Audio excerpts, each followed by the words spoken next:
उन दिनों पहाड़ों के बीच एक सुंदर सफेद रंग का घोड़ा रहता था। जब छूरा और नाथिया ने इस विचित्र उड़ने वाले घोड़े के बारे में सुना, तो उन दोनों ने उस घोड़े को पालने के लिए पकड़ने का निश्चय किया। वे दोनों यानी छूरा और नाथिया जंगल में पहुंचे और एक पहाड़ी की चोटी पर चढ़ गए। पहाड़ी पर चढ़ने के बाद उन्होंने वैसा ही सुंदर उड़ने वाला घोड़ा देखा जैसा कि उन्होंने सुना था। दोनों धीमे धीमे दबे कदम उस घोड़े के पास पहुंच गए। उनकी आहट पाकर घोड़ा उड़ने लगा। संयोग से छूरा घोड़े की टांग पकड़ने में सफल हो गया और छूरा की कमर से नाथिया कसकर लिपट गया। घोड़ा रुकने वालों में से कहाँ था। वे दोनों भाइयों को उसी हालत में लेकर उड़ गया और दोनों को पहाड़ी के चारों ओर घुमाने लगा। कुछ देर के बाद छूरा के हाथों में दर्द होने लगा।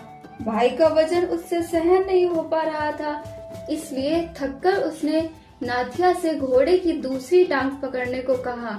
जैसा कि वे दोनों आसमान में उड़ रहे थे और उड़ते हुए ऐसा करना खतरे से खाली नहीं था, इसलिए नाथिया ने छूरा से अपनी मुश्किलें बताईं, पर छूरा को उसकी बात पर यकीन नहीं हुआ।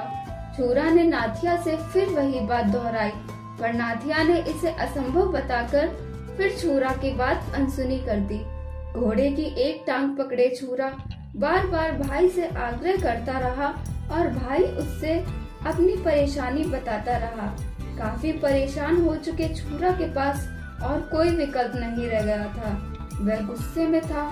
इधर नाथिया को गिरने का डर सताने लगा। वह छूरा से घोड़े की टांग को और कसकर पकड़ने की सलाह देता रहा, पर छूरा का भार हल्का नहीं कर सका। आखिर जान तो उसे भी प्यारी थी और फिर वही हुआ जिसकी आशंका थी। छूरा अधिक देर तक हाथों का दर्द झेल नहीं सका और अंततः दोनों हवा में कलाबाजियां खाते हुए झाड़ियों के बीच पत्थर पर आ गिरे। दोनों की हड्डी पसली एक हो गई।